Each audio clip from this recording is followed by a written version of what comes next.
Um, I guess overall the story came about because I had a lot of angst about not getting my Hogwarts letter. I was still really torn up about that.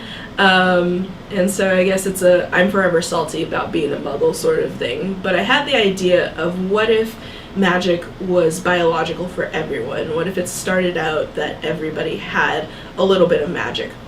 And you went to school if you wanted to in order to kind of train it and figure out what your skills were. So that's where the story started, and then had a lot of ideas for supporting characters at first, and the one character that stuck out that could be a main character was Logan. And so wanting to touch on a few real-world aspects as well as having this set in a fantasy, I thought about different diversity issues that have come up in my life during higher ed and that sort of thing. And I had the idea that he is blind, and basically his character arc at first is him coming into the school and being treated kind of badly by a bunch of students because he's blind, and they think that he was sort of admitted as a pity sort of thing, and that they made the test easy for him, and so he got in basically on pity. And so a lot of his character story is going to be him overcoming those stereotypes and making really good friends along the way, and really getting into his magic and learning a lot of stuff about it. So that's the kind of general setup for the beginning.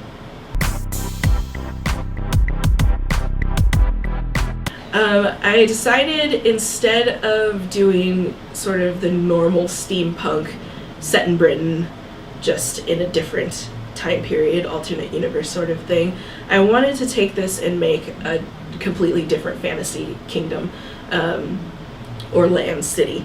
So it takes place in a fictional city, and it's mostly going to take place at the school itself, so at the Curiosity Institute. So you'll see the dorms, you'll see the grounds where they have school, where they practice magic and all of that.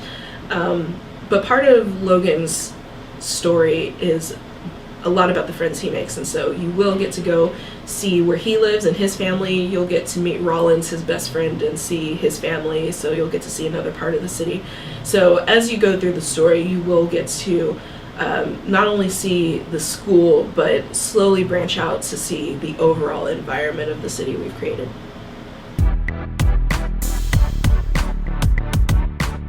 Right now, it's slice of life. Right now, all the characters are between 16 and 19 years old, and it's going to be mostly about the issues they have at school, the adventures they have at school, and about them really learning their magic and really getting into training on what their specific magic is good for. In future, I would like to sort of branch out and let you into the environment a little bit more and let you see what magic does outside of a school setting. So I'd like it to go a little bit from slice of life to an actual fantasy adventure story. But for right now, it is just going to focus on what's happening at their school.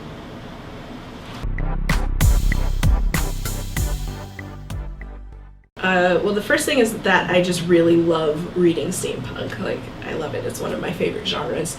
And so when I was thinking about this school, a lot of what I thought about was how they interact with magical stuff. And a lot of it had to do with exploring things and manipulation. And I thought steampunk would be a really fun aesthetic for them to be in as a setting for this. And so I found that I'm really good at writing kind of the mechanical features of steampunk, and so the airships, the gear work, the actual kind of science behind steampunk and that sort of thing. So I wanted to set it in